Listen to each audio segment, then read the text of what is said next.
care. You are now watching Para Encounters Network. Yeah.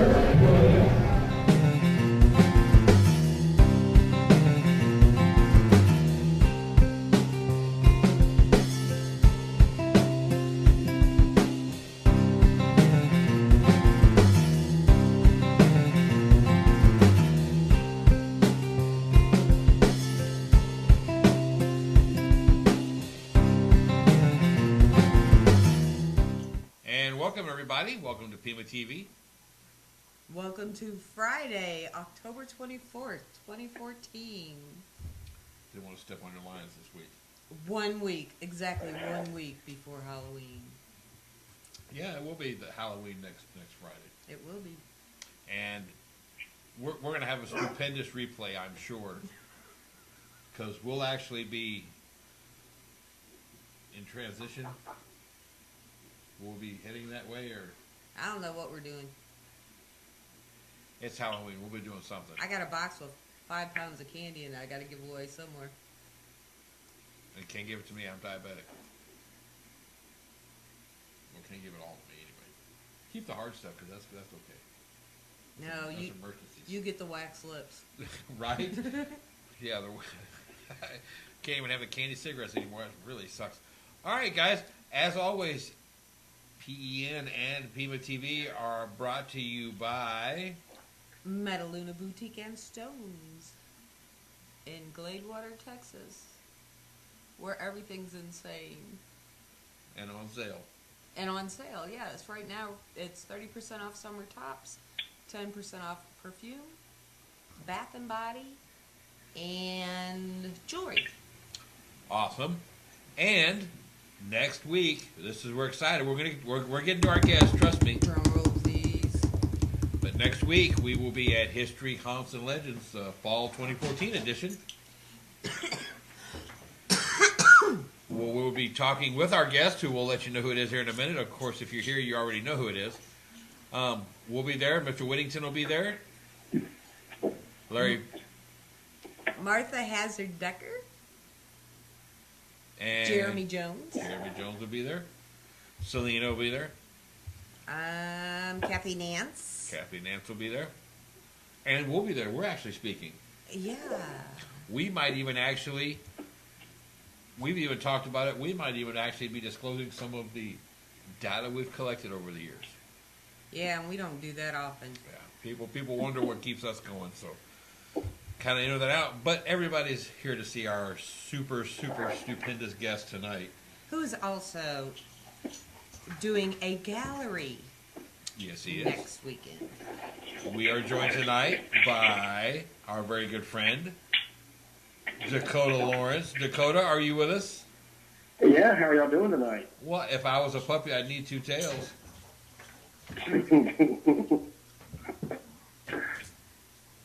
How you been? Good, busy. But I mean, it's the season. You know, September through November, my life is always insanely hectic. And I always say every year, I'm not going to do it as bad as I did last year, and I always do it worse. So, yeah. Yeah, you usually book September through November somewhere in April. Yeah, it's usually, I've already got March and April of next year booked solid. Because I pretty much do the traveling March, April, and May. A little bit in May before the heat hits. And then September, October, November. And normally it's booked up by the end of April. Yeah. And I always call you. I'm like, why did I do it to myself, Kim? And you're like, because that's just you. I'm like, I know. But yeah, because by April, when I was trying to con him into something else, he'd already made plans. And please excuse the goofball behind us. Apparently she's lost her mind. It wasn't that I told you I was severely upset. But I had signed that contract like a year before. I know. I'm just giving you a hard time. It was your fault you made it that day. Okay, should we plan on next September? Am I going to have to separate you two? Should I schedule next September now? It couldn't hurt. Yeah, we'll talk about that next weekend. We'll talk about it then. We will Because I have. think I've only got 2 weekends booked up in September of next year right now. Oh Lord! So by next week he'll be full again and be It'll sorry. be like, I've got this weekend, and that's it. Take it or leave it.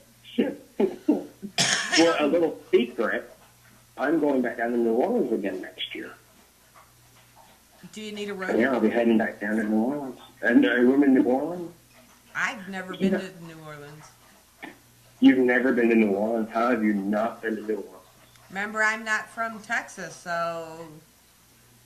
But you've been here for like what? I've known you for going on what, 4 years now I've known you? Actually, you've known me for 6, but for the first 3, I was up north.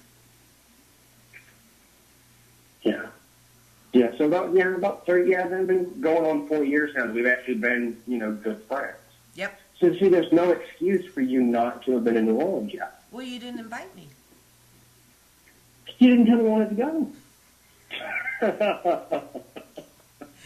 And yes, this is our normal conversation, so you're Exactly. This is the normal Dakota and Kim talks right here. Like, you didn't tell me. And they go and break out my crystal ball. Does Kim want to go with me to New Orleans?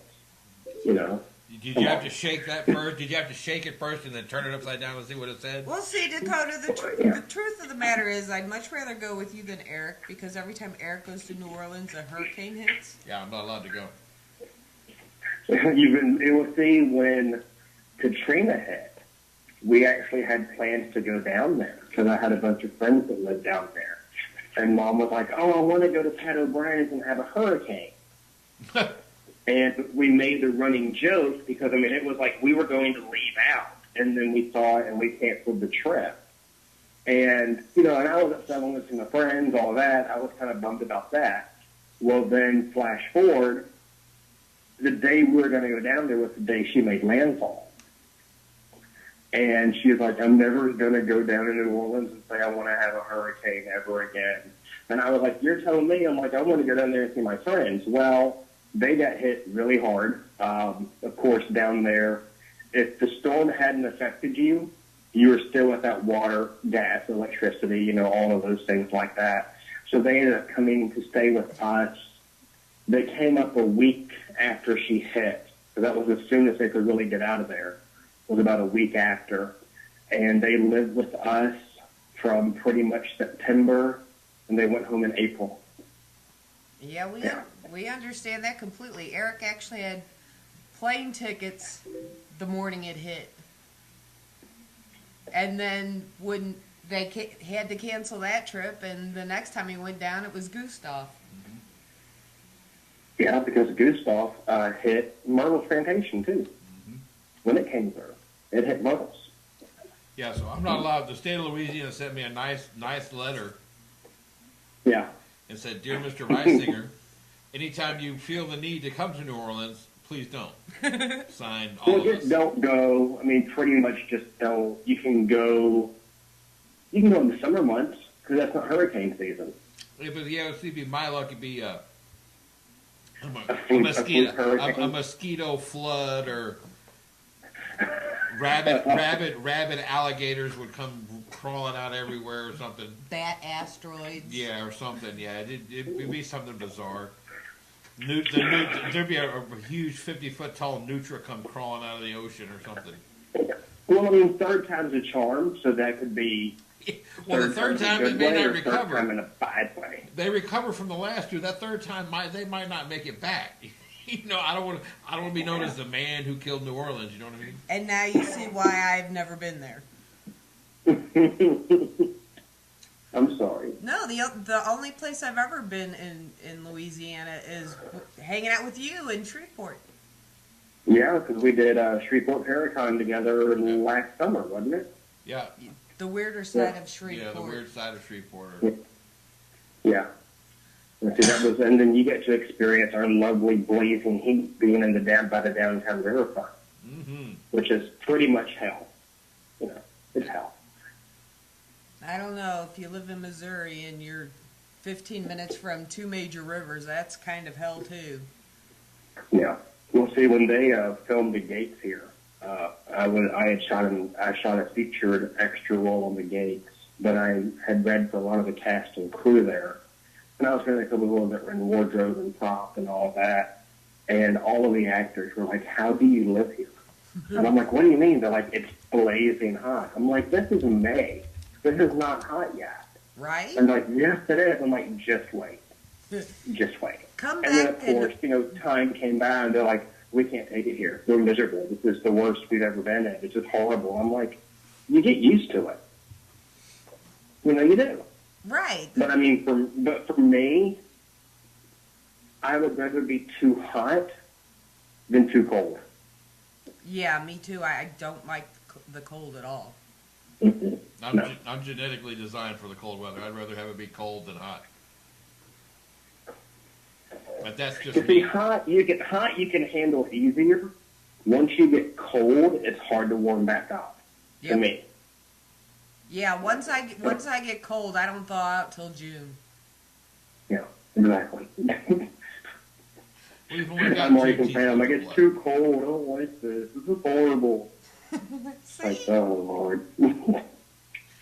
Well, Dakota, people, I'm sure everyone that hasn't been under a rock for the last 5 years or 6 years in the paranormal knows of you and your abilities.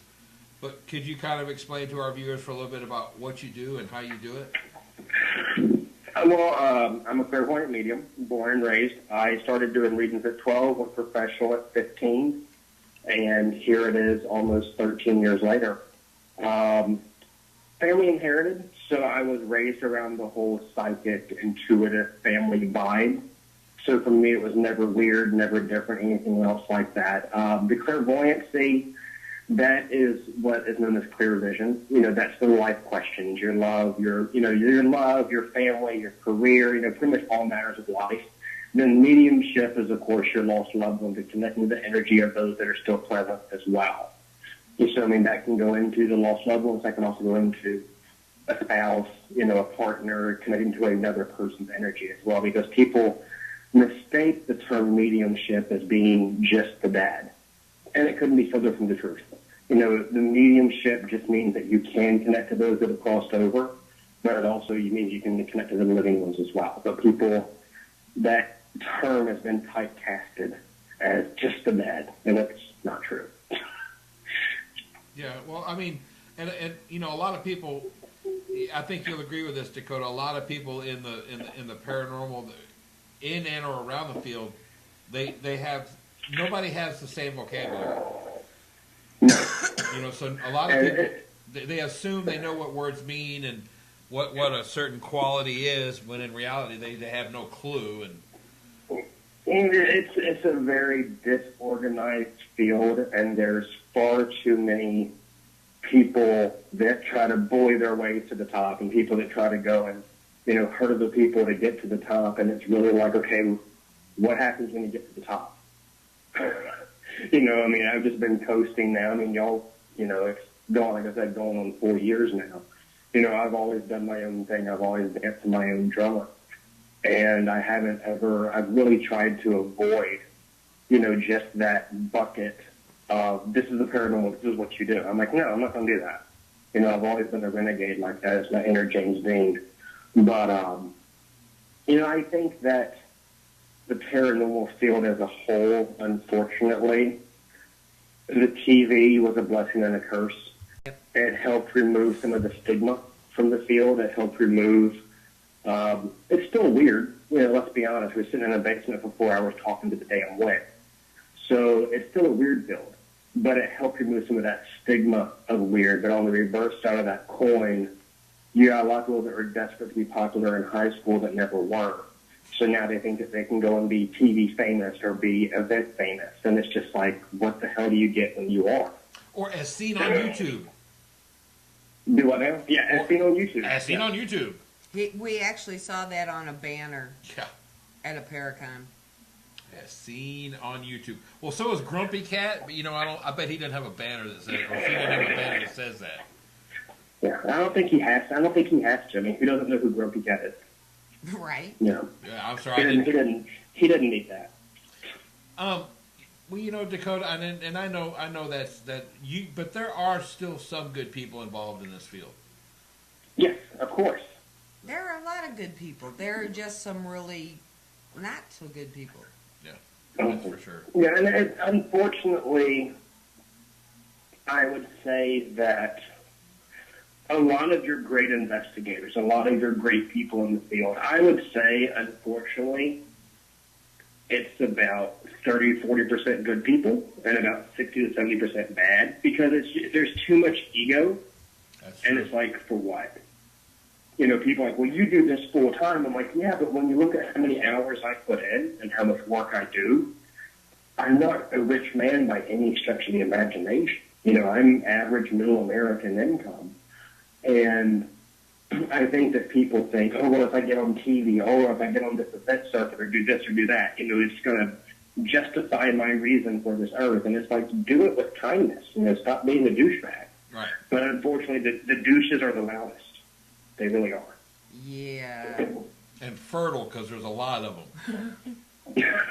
Exactly. It's one of those things. It's the old saying of the hit dog always cries the loudest. Yeah. Well, So. you know, and that's something I think a lot of people are afraid. A lot of people tiptoe around it, and they don't want to talk about it. And I mean, you know. I've never been that. I've never been that person. I think you'll know that. I think that's why the three of us get along as well as we do, is simply because we're not pretentious in any way, shape, or form, but we also don't hold back either. And if you ask us your opinion, you better be ready to get it, because you're going to get it. Whether you like it or not, Yeah. that's your perspective. We can't help that. Yeah, Dakota doesn't tiptoe. He kind of kicks the door in and screams. No, he's like sliding through the front door sideways with the semi. I know how Right. Dakota is. Yeah. Of course, if he ever gets out of control, we'll just kick him out the door. No, we Well, won't. you know, y'all did try to bump me off. See, Y'all did try to kill I knew me. we couldn't go one conversation. We were like, we just can never let that go. You better clarify. Y'all didn't do nothing. Eric tried throwing you out of the truck. You could have warned me. I wasn't sitting next to him, so I mean, I was how could I holding- have pushed him out? I was holding his sniffy box. Excuse me? The box full of sage and sweetgrass. Oh, Oh, okay. Like, what?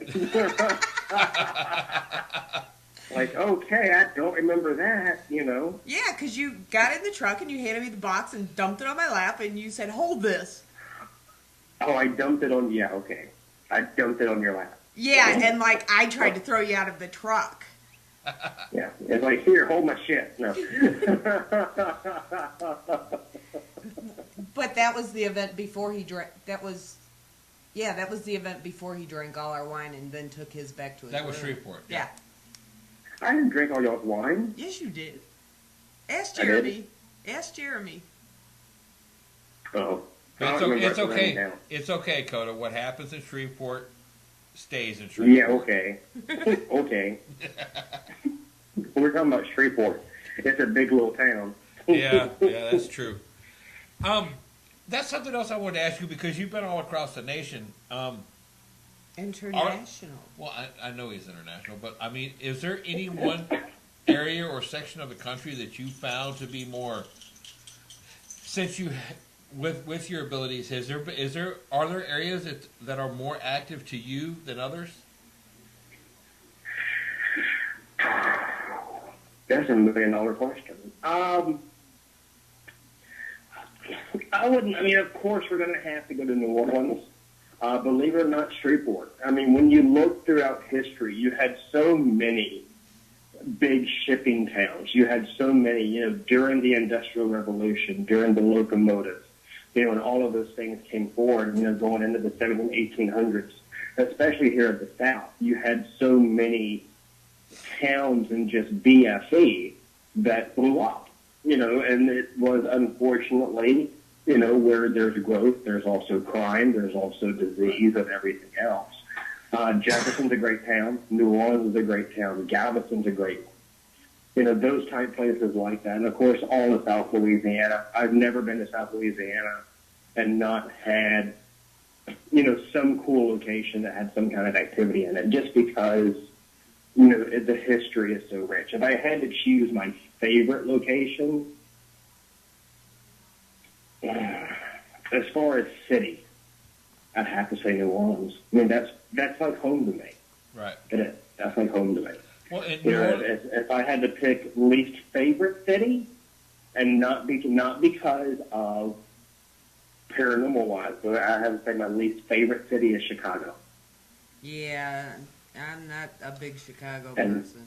And my Chicago listeners, don't get me wrong, I love you guys.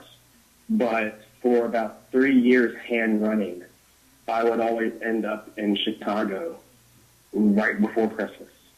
Mm. And you put a southern boy who's used to a 108-degree day with a 100% humidity to the cold like that, it's just not good. no. I mean, I was out there. I knew I was out of place when I walked outside of the hotel to smoke, and I said, "Oh my God, that's a blizzard!" And this guy started busting out laughing at me, and he's like, "You're not from here, are you?" I'm like, "No."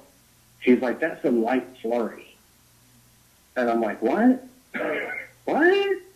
He's like, "That's a light flurry." I'm like, "No, I'm ready to go home." And of course, I always end up on the flight that the plane's wings are frozen over, or this has happened, the plane's delayed due to an ice storm or snowstorm or this or that. So I will get in Chicago, supposed to be out Sunday. I won't get out of there till, Tuesday, Wednesday. Yeah. So I finally said, okay, from October till March, forget it. I'm not coming. I love you guys. Don't get me wrong, but no. So on those flights, Dakota, do you become that hysterical lady on airplane where the people were all lined up down the aisle? Slapping her? It's more like that episode of Twilight Zone, wasn't it, with the gorilla Yeah, with just trying to rip out the engine? yeah. Yeah. So on the flip side, is there a particular city to where there's supposed to be a lot of hauntings and great buildup that just totally disappointed you as far as the paranormal side goes?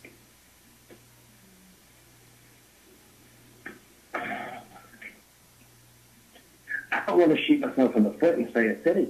Okay. I've got to eat, Kim. Okay, give me a general as far location. As the biggest build-up,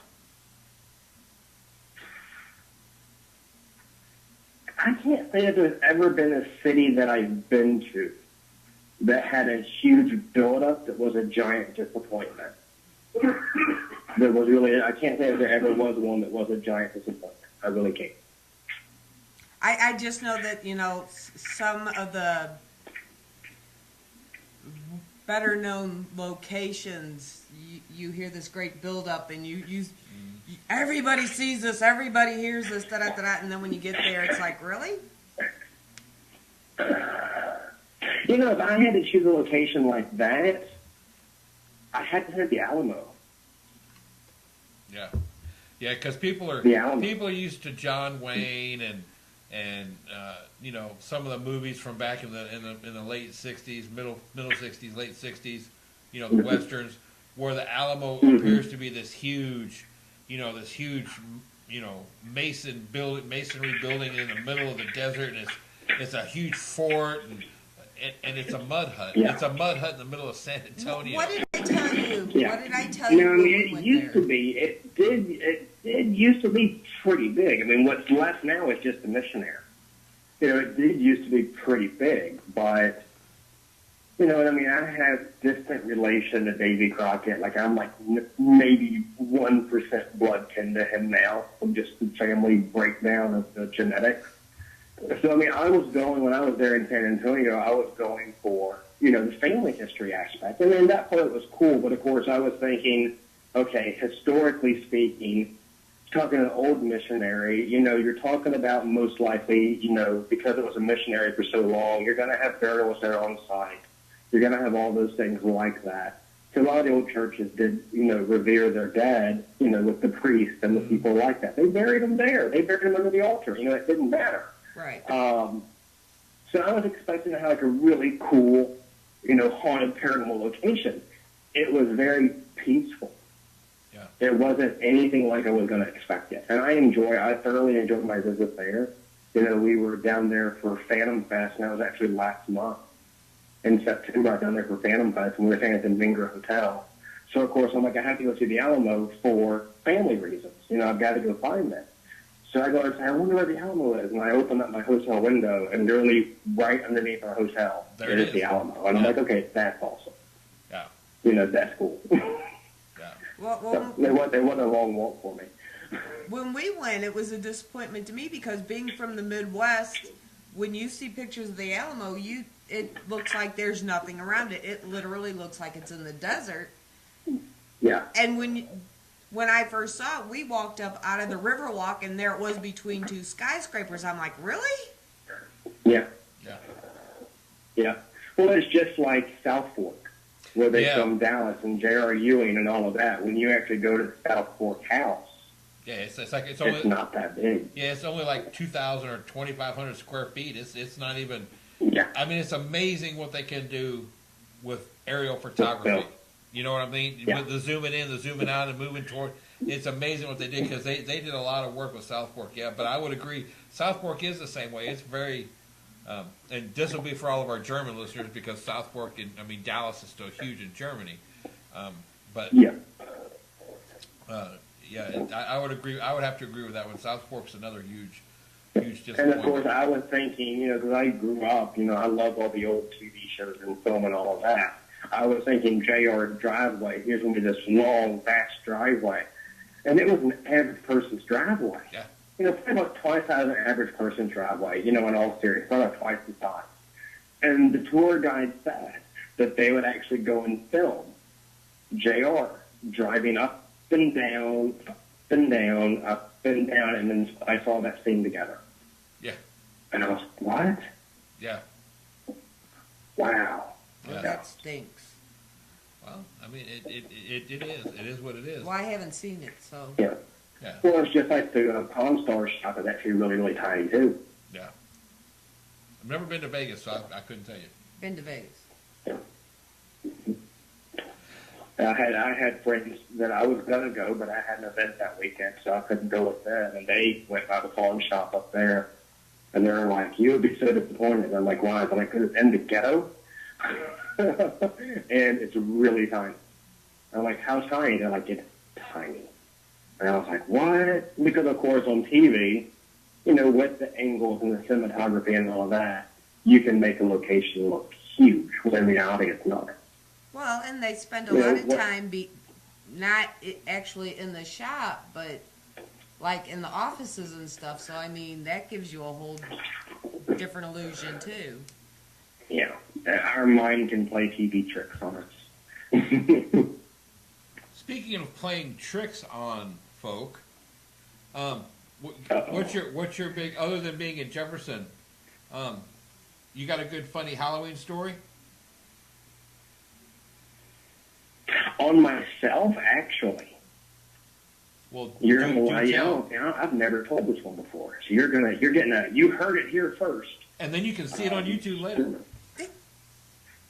Yeah, you can go and brag and be like, hey, we had an untold Dakota Lawrence story. I was between like 6 and 8 years old. I was still a little kid, and I wanted to go as a blue M&M for Halloween.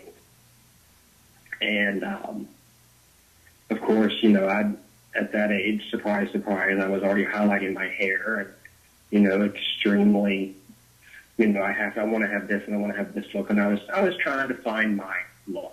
I always have started early. And Mom was like, okay, we're going, we'll spray paint your hair blue with that little hair dye stuff and everything. Right. Well, neither one of us thought to mention that the hair dye and the blue spray dye, just like the little cheap crap that you can buy from like CVS for like $3 a can now, that it would actually take on, your highlights would take on that color. And we accidentally dyed my hair blue. Nice. Oops. Yep, we dyed my hair blue. And of course I got sent home from school and the whole 9 yards there and everything else. So that's probably my worst Halloween story on myself. Well, see, and what's good is you didn't take that other turn, and just go total black eye makeup and go all emo and goth from there. No, I can rock some eyeliner. Yeah.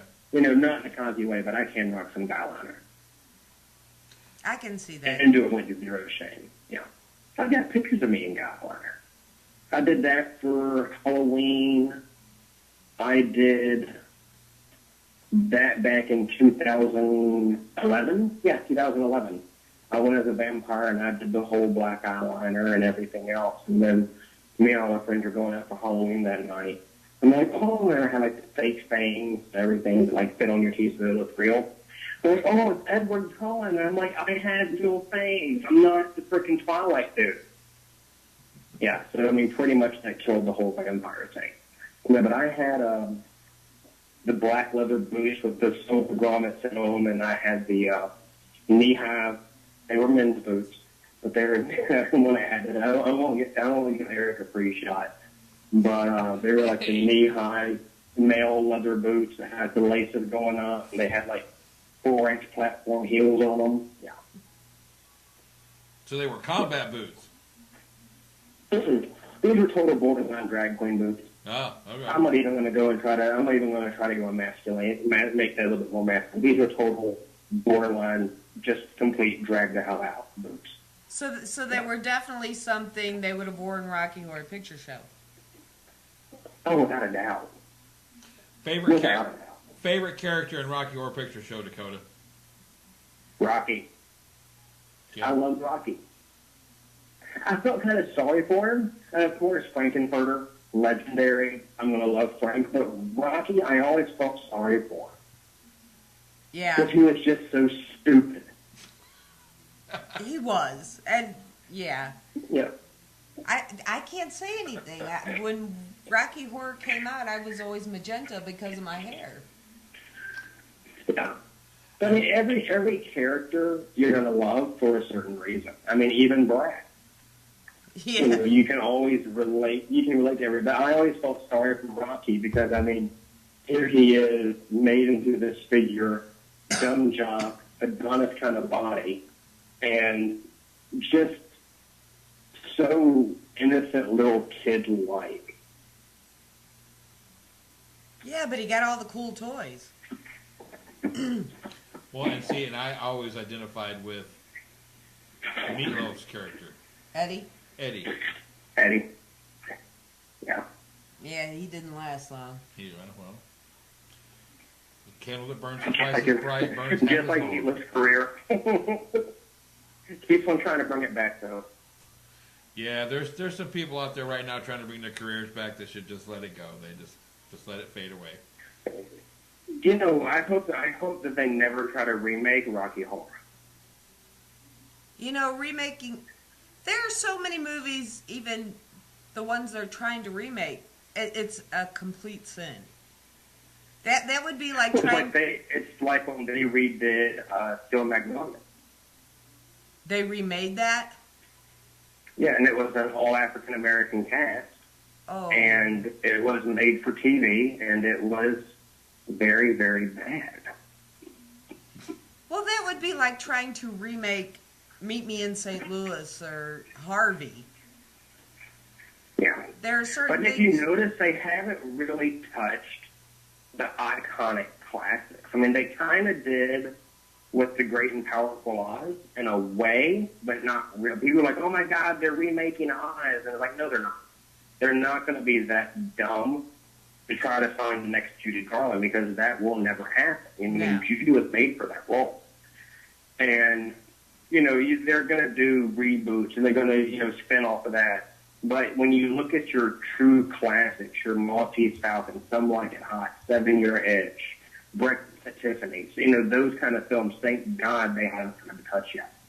Now, see, Because, I mean, that level of acting, unfortunately now in today's Hollywood, we don't have actors like that anymore. No.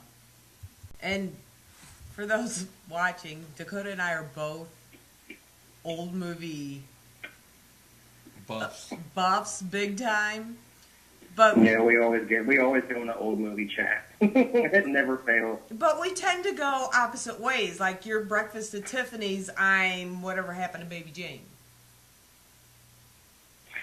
Yeah, but I mean that was a good one. That was Betty Davis. You know, I mean, you had the iconic star. Right, Betty Davis, Joan Crawford. You have to But know see, this. Mommy Dearest to me rings Joan Crawford. Yes. Even though it was Faye Dunaway portraying her. Yeah, just... You know, because, I mean, Christine's still trying to tell that story. Another bratty kid who didn't get what she wanted. I don't know. I think I could see Joan being a little bit psychotic. I could. Yeah, but now I can't look at a wire hanger without repeating the entire line of the movie. A wire hanger? No, my favorite scene from that film was when she was at the Pepsi meeting and they were basically forcing her down from, you know, basically, I think she was on the board of directors of Pepsi. Right. And her subsequent mental breakdown and words that even I won't say on radio, that was probably one of my favorite scenes. Because I could see myself going off like that, you know, especially when I was, you know, when I had a couple pilots. I could totally feel like my inner Joan ready to come out and just drop that line. Yeah, I can see that. Yeah. You know, people are like sitting there at the computers now just Googling away, you know, Mommy Dearest office scene right now. That, know that they are. That and whatever happened to Baby Jane? What? Yeah, what? What? What happened, Baby Jane? Like, no, then guys, you don't understand. That's like Harvey, and he's a puka. Deal. And speaking of acting, yes, and I know you've seen this, because we both know a group of people, and unfortunately, like you said earlier, 50 to 70% of them really can be kind of borderline-ish. But there are people that have emerging gifts, but there's also a lot of people that, I mean, now if you go to a paranormal team, everybody's a sensitive. Yes, everybody's suddenly psychic. Everybody's this, everybody's that. Well, and actually, this weekend, I say this weekend because it's all running together, but next weekend at History, Haunts, and Legends, because I do the galleries now and everything else, I very rarely speak at these conferences because it's just time allotted. They're not going to give, me 2 hours. Here's an hour for your gallery, here's an hour to speak. Right. But Jody actually said, hey, do you want to speak? And I'm like, I'm already doing the gallery. She goes, I want you to speak. And I'm bringing in one of my psychic friends, whose name's Tilgren. She's an amazing psychic. She and I actually met last month at Phantom Pass, and we just hit it off. And it's very rare to have psychics that get along because we're very territorial bitches. But she and I hit it off instantaneously. I'm like, hey, come to Jefferson. And then Jody went and brought her in, and Sheila and I will be speaking on psychic phenomena, how everybody is psychic, but also how to use your own gifts that we all possess in some fashion, but also what to watch out for. Because you have a lot of other claiming psychic phenomena. It's one of those things that I say everybody is empathic. That's something that Teal and I both talk on. Everybody has some empathic skill. It's one of those things that you look at a person's photo and they give you the creeps. Then you find out they were a serial killer. Then you find out that they were some jacked up person of history. You see that, but when you first saw that picture, you just had that spidey, I call it the spidey sense because it just is funny. You had your spidey sense going off. So everybody has that empathic ability to some degree. Because you had 4 or 5 empathic moments in your life, does that make you a psychic? No. No. It takes years to develop your gift. I always attribute it this way. We can line everybody up at that conference. We can line everybody up in the paranormal field. We can pull on a song that we all know. Everybody knows, any of all the office would know. Hey Jude by the Beatles. Who doesn't know Hey Jude? Right. We can all line everybody up to sing Hey Jude. Everybody knows that song. If they don't, they're going to know the na-na-na-na-na, hey part. And I totally didn't sing that right because I'm not going to sing there. But, we can all do that part of the song. Everybody can sing. Can everybody go and sing well? No. No. Can we all belt out like, God rest your soul like Whitney? No. Can we all belt out like Celine? No. But everybody has the ability to sing. So everybody has the ability to have some psychic sense to some degree. Just like people that can play basketball. Can I play basketball? Yes, I can. Can everybody else play basketball? Yes, they can. Can they play like Michael? No. Well, you probably could now. No, He's but pretty we old. can all do it. You probably could now. He's pretty old. I don't know. I guarantee you he still got some game. Yeah, probably has. Okay, Yeah. this was the point of me asking. I wanted to know if somebody wants to hone those gifts, what would it be your suggestion to them? I want the viewers to be able to take something away where they can. I want them to have some homework. So if they have what they consider to be burgeoning gifts, or they have curiosity about something that they may already possess, what is Dakota's suggestion to them on how to enhance that, or where should they start their journey? Number one is the one thing that we all hate to do: meditation, meditation, meditation. Anybody that says, "Oh, I love to meditate," gets into whatever they're taking. Because meditation, to me, I always attribute it to meditation is the cardio of the spiritual world. Nobody really likes doing cardio. But we all need to do cardio to some degree. Nobody's like, "Oh, I want to go walk around the block for 5 miles." No. You have the little perky burn chick, which that's fine. Do you, boo? But for the most part, nobody likes to do cardio. Meditation is a psychic's cardio. It truly is. So it's staying centered within oneself. And the biggest mistake that a lot of new readers make, and I always say this, is it's not about you. It has nothing to do with you. When you have a client sit across from you, anything that they talk to you about is not about you. So avoid personal opinion, avoid personal suggestion. If they ask for that, that's fine. I would say that a reading is 50-50. It's 50% intuition, 50% counseling. But don't make it be about you. If she's coming to you and she's dating a married man, okay, well, you might personally feel that's wrong. Me personally, I don't give a shit. That's their relationship, not mine. But don't try to put in your own thoughts. Don't try to say, "Oh, well, the man never goes back to her," because there are some instances, though they are rare, there are some instances a man does leave his wife to be with her because he's in an unhappy relationship. There are no two situations are ever alike. That's why I still love to do what I do. So always meditation, don't make it be about you, and don't think that you're God, because you're not. That's true. The moment you truly, I'm arrogant, but I'm not arrogant with my readings. I have that cockiness. I'm not saying more cocky than I would say arrogant, but I am a cocky individual. I have that quick tongue. I have that sense of humor, not in a hurtful way, but more in a, Dakota's going to say what's on his mind, and he's going to make a joke out of anything. I'm the guy that, think that we should be laughing at funerals, not crying. So don't let your ego get in the way of your talent, because there's nothing worse than seeing somebody stand up in front of a crowd for an hour and go, "Oh, well, I had this funny experience. Oh, well, what about this experience? Oh, well, what about that experience?" Shut the hell up. You're here to help these people, not talk about how awesome you are. So, just be aware of that. When it comes to psychics and investigations, treat them like you would a DVR recorder. Treat them like you would a millimeter. Treat them like you would any other tool that you're using on an investigation. Nothing drives me more insane than to go to an old haunted location. Well, a psychic said that there is a woman here in a white dress, or a psychic said that there is a woman here named Mary, or Sarah, or Elizabeth, or this, or that. And they're like, "Oh, well, the psychic said, so it must be true." No.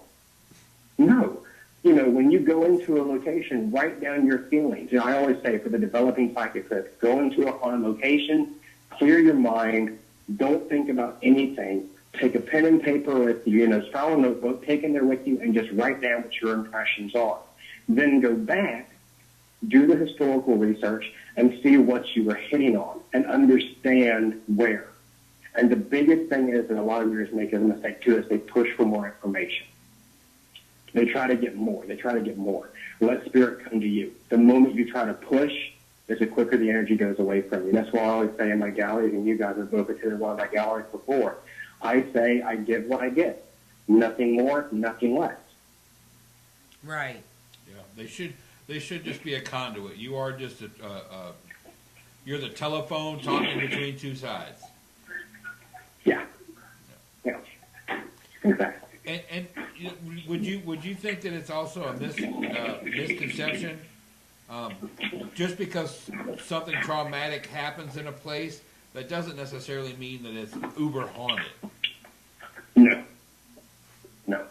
Well, people always go and say to me, because I'm such a Titanic history buff, do you know that the Titanic is haunted? The ship itself? No. Very few people that were on Titanic. Now, there were people that did die on Titanic, but very few people that were on Titanic died on the ship itself. They died in the waters. Mm-hmm. So you want to go to the haunted location, go to where she was when she sank. Go to that spot. That's where you're going to have your activity, not 2.5 feet below the ocean at the wreck site, because where the wreck site is not where she sank. Yeah, she's drifted. Mm-hmm. She went down and... Yep. What do you got coming up? Private parties this weekend and private readings this weekend. Next weekend is Jefferson, of course. The next weekend is Thibodeau. The next weekend I'm taking my moms to go and see Cher. So that's not really a weekend off. So I have to go and babysit 2 grown women that are diehard Cher fans. And then the next weekend is Bozier's Rockin' Gym, which is already booked up, unfortunately, which is private readings. And then that evening, I will be doing my monthly gallery at Logan Mansion. And then I'm done for the year. Really? You're already Well, done? no, I have one event in December. I've got Bozier's See? Rockin' Gym and Logan Mansion. I do that every month here at Shreveport. But as far as traveling, I'll be done. And then I start right back out. I believe I've got contracts pending for an event the Martin Luther King weekend in January. So you're taking a grand total of 6 weeks off. Probably, but I think that y'all know me well enough. If somebody calls me and says, "Hey, Dakota," I'm not going to be able to say no. Yeah. Unless it's New Year's. No, the only day I refuse to work on is my birthday. Really? So, I've worked on Christmas before. I've been reading on Christmas. Yep. But the only day I refuse to work on is my birthday. Huh. That's the only day. Bravo to you. I thought you were like the post office. I thought you took like 15 holidays a year. I'm giving you a hard time, Dakota. It's okay. Remember, he's the one who tried to throw you out of a Yeah, truck, yeah. so you can't take anything he says. And if somebody wanted to get in touch with I you, know. and if somebody wanted to get in touch with you, you're all over social media, but they can also find you at DakotaLawrence.com. They can go on DakotaLawrence.com, and then feel free to add me on Facebook. Stay in touch with where I'm going to be appearing at next. And social media, I have a love-hate relationship with. And a lot of people go and make the mistake saying, "Oh, well, I'm not in Shreveport," or "Oh, I'm not going to be at this event." I do phone readings all the time. The difference between the phone reading and the in-person reading is you're not sitting across from me. As far as the connection and the energy and all of that, it's no different. It's no different whatsoever. Right. Yeah. So it's the phone readings are usually Monday through Friday. The events are on the weekends. Yeah. And he sleeps November through January. And then Hibernates for 2. Yeah. For So 6 I weeks. He's like the pretty honey much badger. He December. hibernates Yeah. in December. Well, I still do phone readings in December. I still have my phone readings in December. That's also, December for me usually is a pretty busy month. January is always crazy because everybody wants to have that year's forecast reading of how that year's going to go for them and, what to look out for, what to work on, that kind of thing. Right. Well, So December is steady month, but it's not crazy. well, and I guess that would be a good question to ask. Would be you're clairvoyant, but are you precognitive at all? I think that we all are precognitive to a degree. For me, the clairvoyancy is going to go into the future aspect. I know to the clients, the future is never written in stone.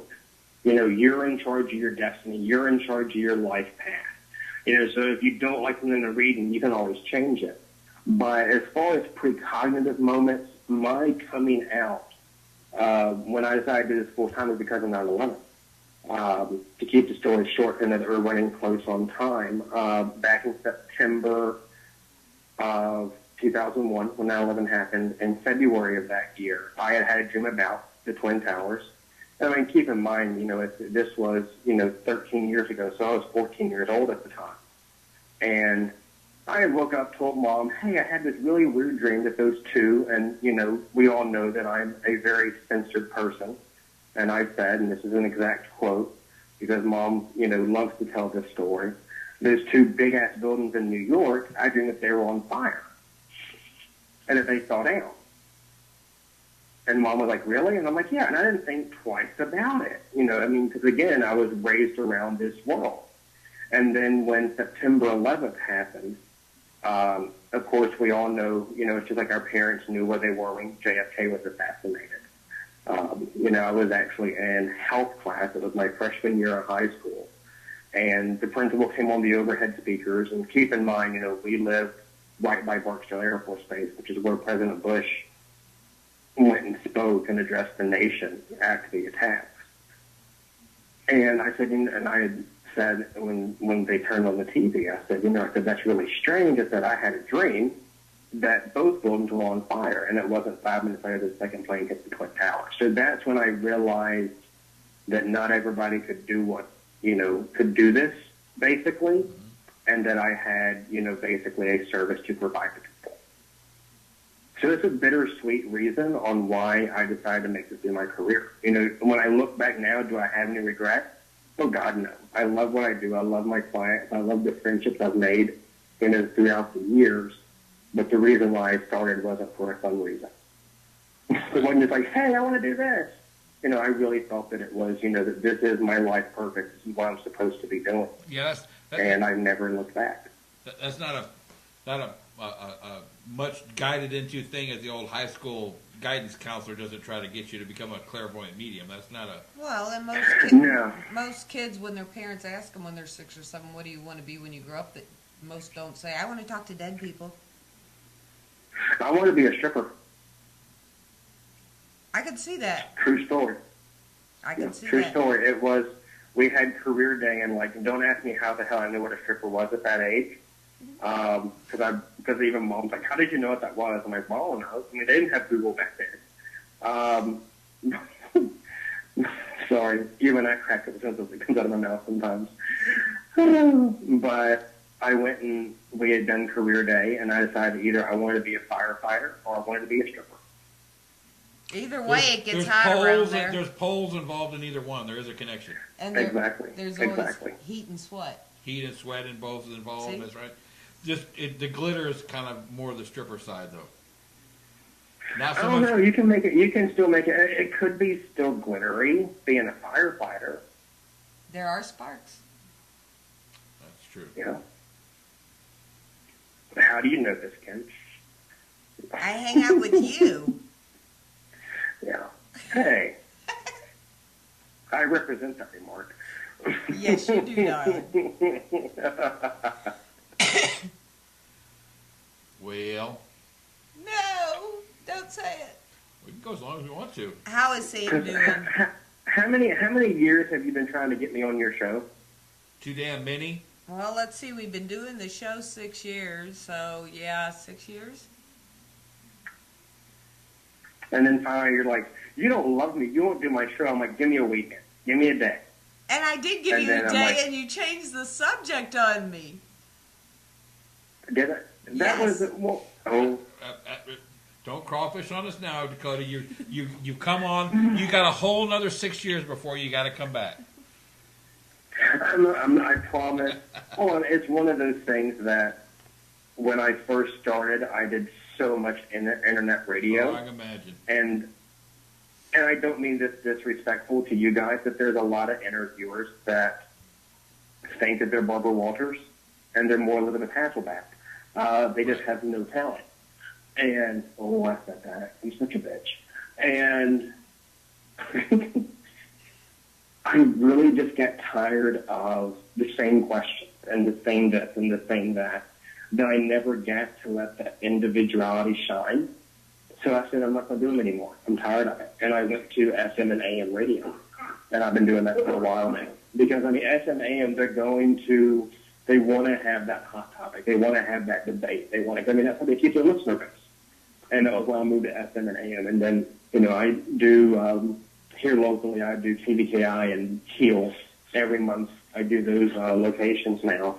And, you know, it's like paranormal radio. I'll do one show, you know, maybe twice a year, maybe something like that. You know. Right. Well, I never took it personal. I just took it for what you said. I don't want to do it right now. If I change my mind, I'll let you know.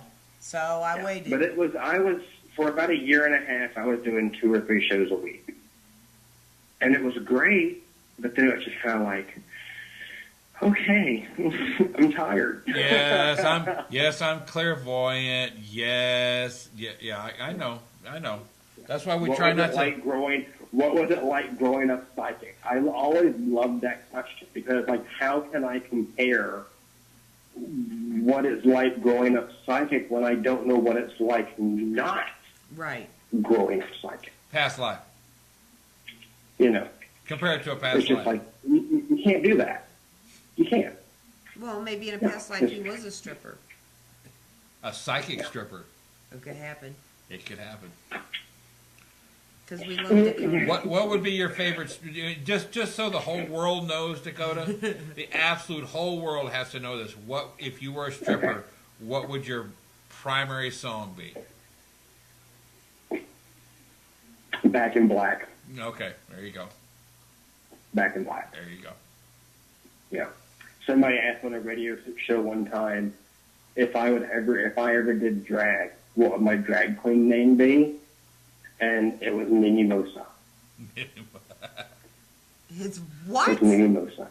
Mimosa. That is whenever I get pissed off, they're like, uh-oh, Mimosa's coming out, which is the inner drag queen. Right. Because we all have an inner, I mean, Eric, you have an inner drag queen. You have to name it. Every guy, straight, gay, whatever, every guy has an inner pissed off, angry drag queen. That'd have to be one ugly bitch, Dakota. It would be. Yes, it would be. Yes, it would be. It'd be kind of like the She-Hulk. Well, the furry the she Yeti. Yeah, it'd be kind of like the She-Hulk. It has boobs, but that's about the only thing it has going for it. Well, everybody's got nipples. Yeah.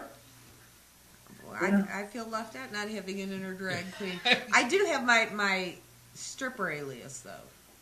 Oh, what's your stripper alias? Do tell. My stripper alias is Tallulah Lipschitz. Yeah. Tallulah Lipschitz? Yeah. I don't know what to say about that one. Tallulah? I mean, that's too vintage. Well, You know, I just see like feather boas and, you know, tacky ostrich feathers everywhere with that name. And the little pasties that spin. okay. Yeah, But look at it this way. I'm definitely not a Tiffany or a Candy. cinnamon. Yeah, and you're not Cinnamon. a city. You're not a city stripper either. You're not named after a city. No. So No. I'm unique in my own craziness, so I could be a Tallulah. And never tip a stripper named Detroit. I'm just going to throw that out there. And we don't want to know. Never do. Never do. Mm-hmm.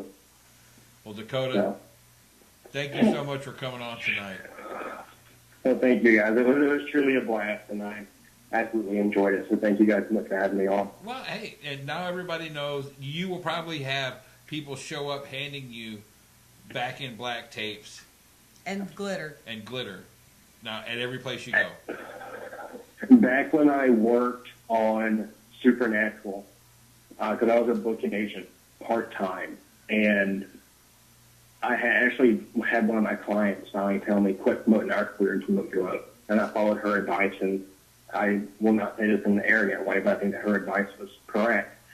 But Supernatural fandom was one of the funnest experiences of my entire life, because the fans, you had a division. You had the really, really great people, and you had the really stupid, dramatic people.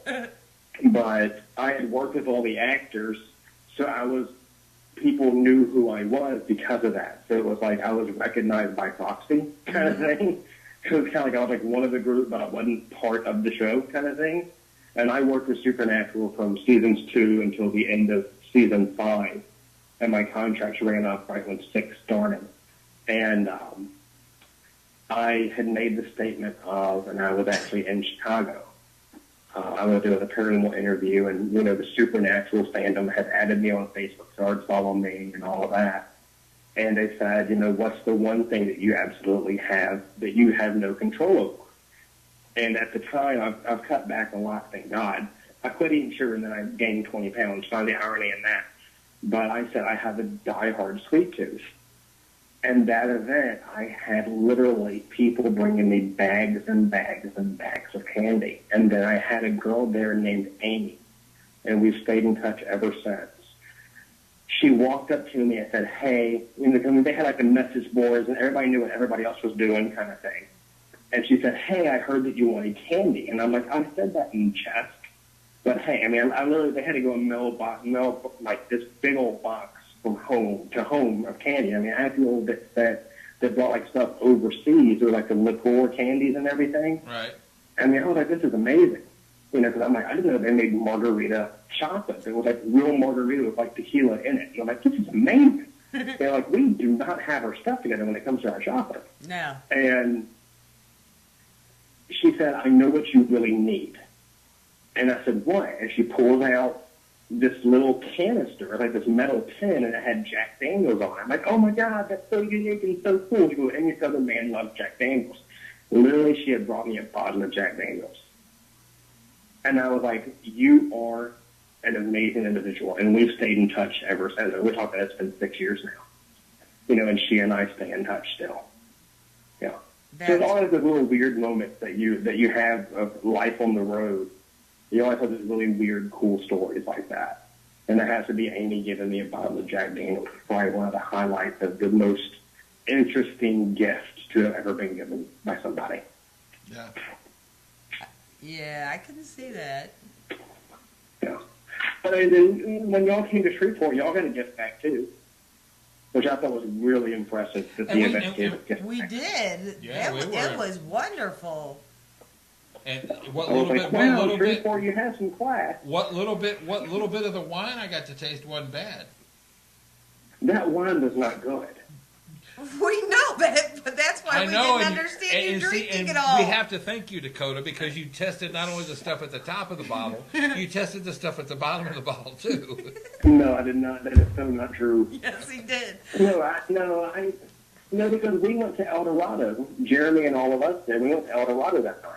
Yeah, but that was only after you screamed at Pam for standing up out of her wheelchair. That's a funny story, though. That was a funny story.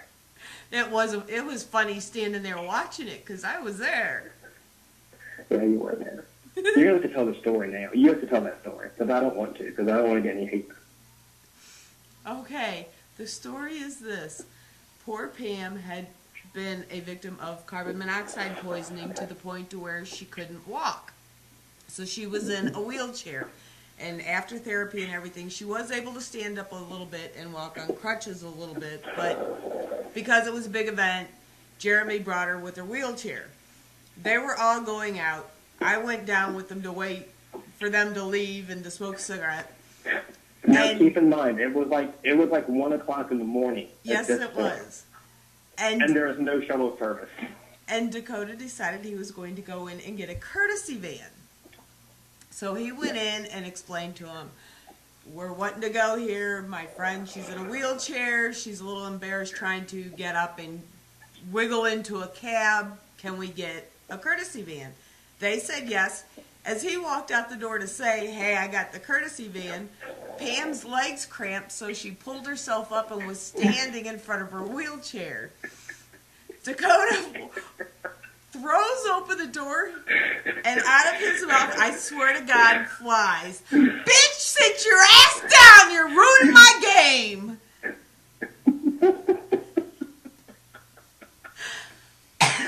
We all knew what you, I'm in here trying to get you free stuff, and your dumb ass is out here standing up like you got legs. Sit down.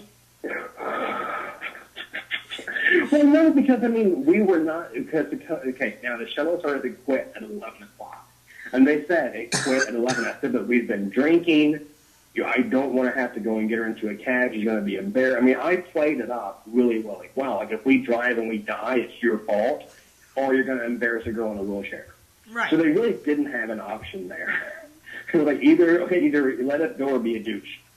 And they let us go. And then as soon as they're like, okay, we'll call the van around. I'll look outside. There's Pam standing up. I'm like, you cannot stand up right now. Like, this is not the time. That is not what he said as he came out the door, though. Yeah.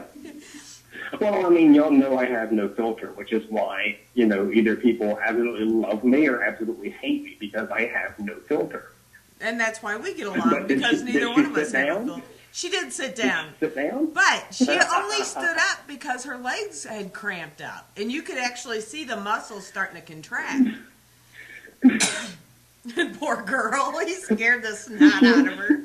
She was scared. And then I explained to her, I'm like, oh, okay, well, that's awesome. Thank you.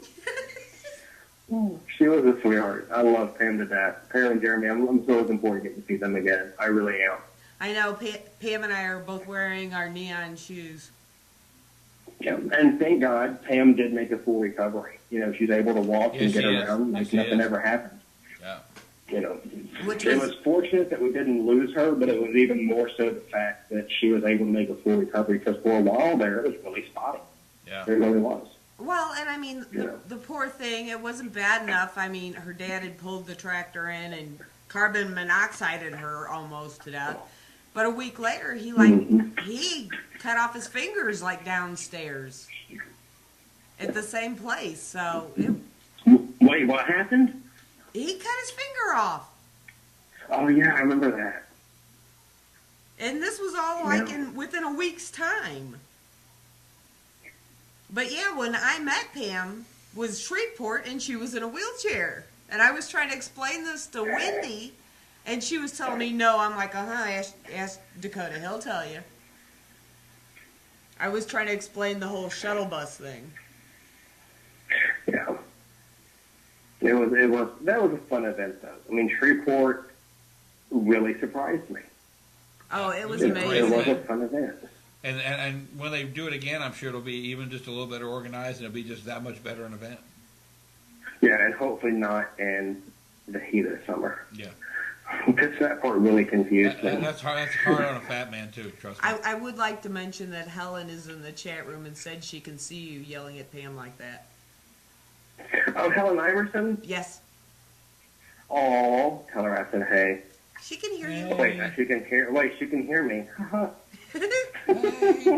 Wow. That's why y'all love me. Of course it is. Okay, folks, we're going to get out of here real quick. If you're going out investigating, be careful, protect yourself. Be safe and take a jacket because it's cool out there. And if Dakota's coming to your town, go check out his gallery. It is a life-changing experience, I can guarantee you. And, thank you so much. I appreciate that. And if it's not, come see me and I'll change your life. And if not, just follow him around, and within an hour's time, he'll do something that makes it worth your trip to come up there. And he does appreciate liquor-filled chocolates. Yes, just he saying. does. Yeah, I do. Yeah, thanks. Well, you guys, thank you so much for having me on tonight. I truly did enjoy it. And I promise that it will not be another 6 years before you'll have me back on. It would be a good 3, but that's okay. That's okay. We can do it. Yeah. All right, everybody. We can make it work. Yes. All right, guys. Be safe this weekend, and we'll see y'all next weekend. Do you need a road? Yeah, I'll be heading back down to New Orleans. And we're in New Orleans? I've never been to New Orleans. You've never been to New Orleans? How have you not been to New Orleans? Remember, I'm not from Texas, so... But you've been here for, like, what? I've known you for going on, 4 years now I've known you? Actually, you've known me for 6, but for the first 3, I was up north. Yeah. Yeah, so about 3, yeah, I've been going on 4 years now. We've actually been, good friends. Yep. So, see, there's no excuse for you not to have been in New Orleans yet. Well, you didn't invite me. You didn't tell me you wanted to go. And yes, this is our normal conversation, so you're Exactly. This is the normal Dakota and Kim talks right here. Like, you didn't tell me. You know, let me go and break out my crystal ball. Does Kim want to go with me to New Orleans? You know. Did you have to shake that first? Did you have to shake it first and then turn it upside down and see what it said? Well, see, Dakota, the truth of the matter is I'd much rather go with you than Eric, because every time Eric goes to New Orleans, a hurricane hits. Yeah, I'm not allowed to go. It was see when Katrina hit. We actually had plans to go down there because I had a bunch of friends that lived down there, and Mom was like, "Oh, I want to go to Pat O'Brien's and have a hurricane." And we made the running joke because, I mean, it was like we were going to leave out, and then we saw it and we canceled the trip. And, you know, and I was upset with my friends, all that. I was kind of bummed about that. Well, then flash forward, the day we were going to go down there was the day she made landfall. And she was like, "I'm never going to go down to New Orleans and say I want to have a hurricane ever again." And I was like, "You're telling me?" I'm like, "I want to go down there and see my friends." Well, they got hit really hard. Of course, down there, if the storm hadn't affected you, you were still without water, gas, electricity, you know, all of those things like that. So they ended up coming to stay with us. They came up a week after she hit. So that was as soon as they could really get out of there. It was about a week after. And they lived with us from pretty much September, and they went home in April. Yeah, we understand that completely. Eric actually had plane tickets the morning it hit.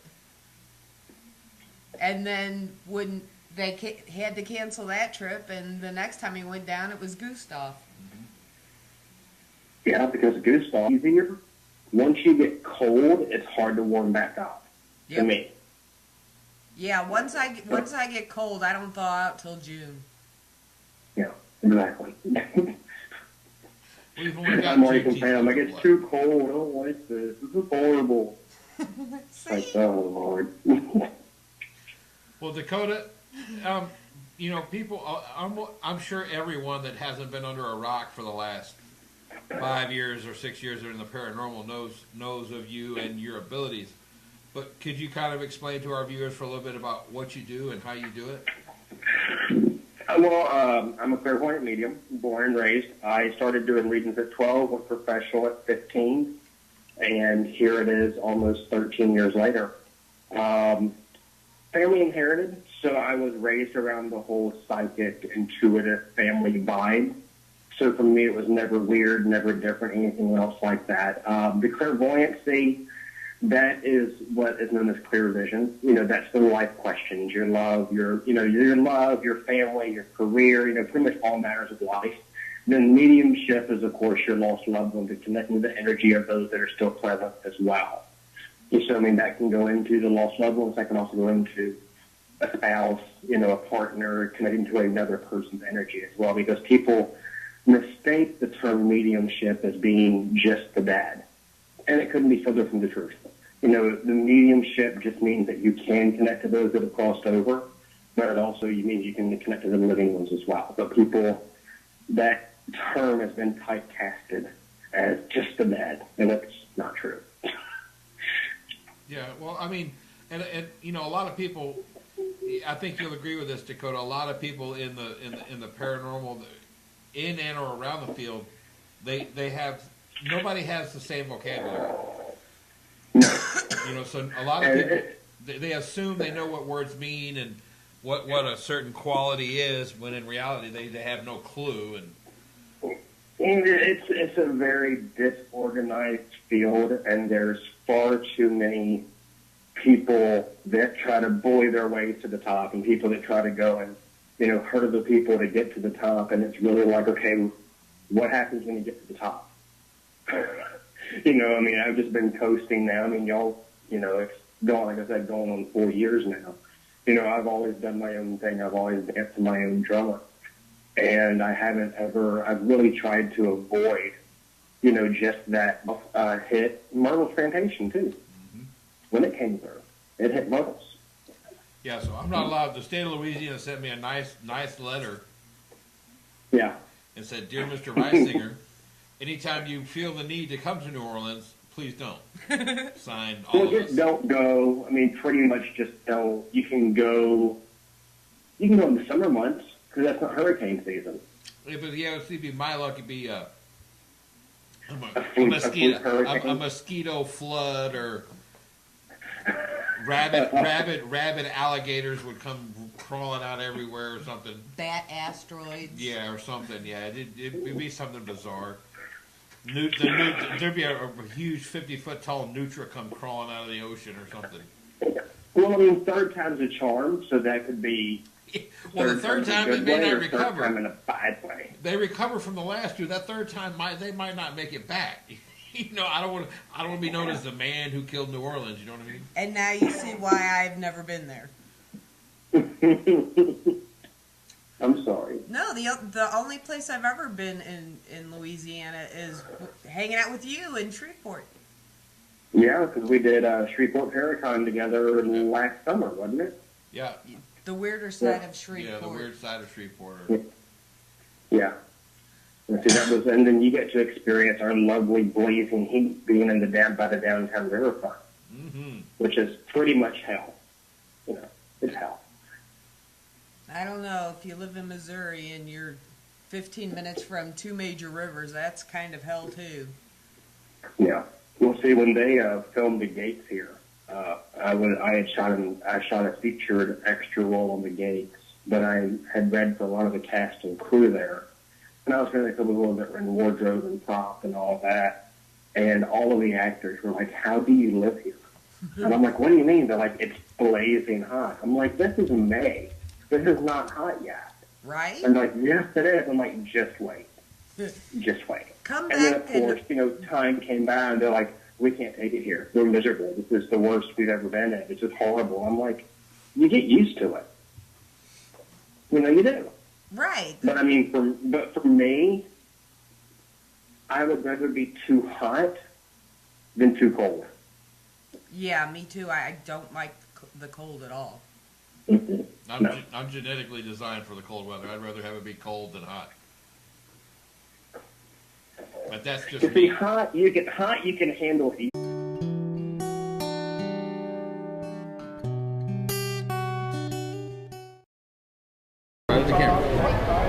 You are now watching Para Encounters Network. Yeah.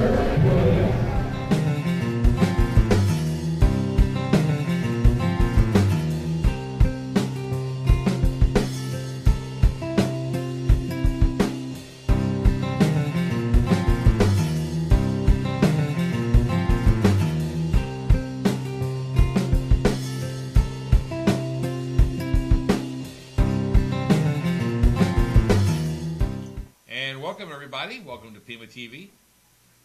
Welcome to Friday, October 24th, 2014. Didn't want to step on your lines this week. 1 week, exactly 1 week before Halloween. Yeah, it will be the Halloween next Friday. It will be. And we're going to have a stupendous replay, I'm sure, because we'll actually be in transition. We'll be heading that way, or I don't know what we're doing. It's Halloween. We'll be doing something. I got a box with 5 pounds of candy and I got to give away somewhere. And can't give it to me. I'm diabetic. Well, can't give it all to me anyway. Keep the hard stuff because that's okay. No, that's you emergencies. You get the wax lips. Right? Yeah. Can't even have the candy cigarettes anymore. It really sucks. All right, guys. As always, PEN and PEMA TV are brought to you by Metaluna Boutique and Stones in Gladewater, Texas, where everything's insane. And on sale. And on sale, yes. Right now, it's 30% off summer tops, 10% off perfume, bath and body, and jewelry. Awesome. And next week, we're excited. We're getting to our guests. Trust me. Drum roll, please. But next week we will be at History, Haunts, and Legends, Fall 2014 edition. We'll be talking with our guest, who will let you know who it is here in a minute. Of course, if you're here, you already know who it is. We'll be there. Mr. Whittington will be there. Larry Martha Hazard Decker. and Jeremy Jones. Jeremy Jones will be there. Selena will be there. Kathy Nance. Kathy Nance will be there. And we'll be there. We're actually speaking. Yeah. We might even actually, we've even talked about it, we might even actually be disclosing some of the data we've collected over the years. Yeah, and we don't do that often. Yeah, people wonder what keeps us going, so kind of enter that out. But everybody's here to see our super stupendous guest tonight. Who's also doing a gallery Yes, he is. next weekend. We are joined tonight by our very good friend, Dakota Lawrence. Dakota, are you with us? Yeah, how are y'all doing tonight? Well, if I was a puppy, I'd need two tails.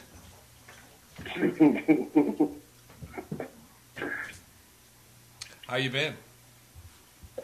Good, busy. But I mean, it's the season. You know, September through November, my life is always insanely hectic. And I always say every year, I'm not going to do it as bad as I did last year, and I always do it worse. So, yeah. Yeah, you usually book September through November somewhere in April. Yeah, it's usually, I've already got March and April of next year booked solid. Because I pretty much do the traveling March, April, and May. A little bit in May before the heat hits. And then September, October, November. And normally it's booked up by the end of April. Yeah. And I always call you. I'm like, why did I do it to myself, Kim? And you're like, because that's just you. I'm like, I know. But yeah, because by April, when I was trying to con him into something else, he'd already made plans. And please excuse the goofball behind us. Apparently she's lost her mind. It wasn't that I told you I was severely upset. But I had signed that contract like a year before. I know. I'm just It giving was you your a hard fault you time. made it that day. Okay, should we plan Do I on have next to separate? September? Am I going to have to separate you two? Should I schedule Yeah, you'll next have to. September now? It couldn't hurt. Yeah, we'll talk It about could that next weekend. Yeah. We'll talk about it then. We will Because I have. think I've only got 2 weekends booked up in September of next year right now. Oh Lord! So by next week he'll be full again and be It'll sorry. be like, I've got this weekend, and that's it. Take it or leave it. Well, a little secret, I'm going back down to New Orleans again next year.